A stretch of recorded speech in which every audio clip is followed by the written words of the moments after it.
ये वो नूर है जिसे अल्लाह तबारक व तआला ने मखलूक में से सबसे पहले तख्लीक फरमाया और फिर तख्लीक फरमाकर पाक पुश्तों से,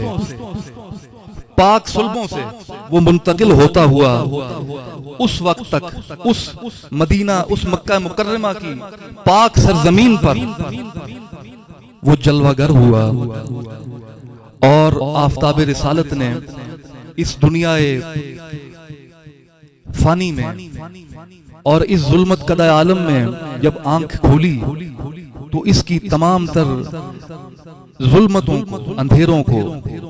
नूरे हिदायत से भर दिया। और ये हजरात हमारी किस कदर खुशकिस्मती है, जरा तसव्वुर कीजिए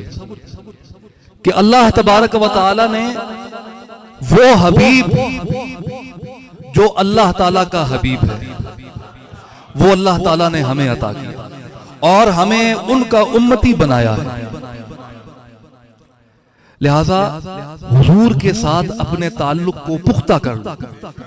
हुजूर की मोहब्बत से अपने दिलों को रोशन कर लो, हुजूर के उसवाए हसना पर अपने आप को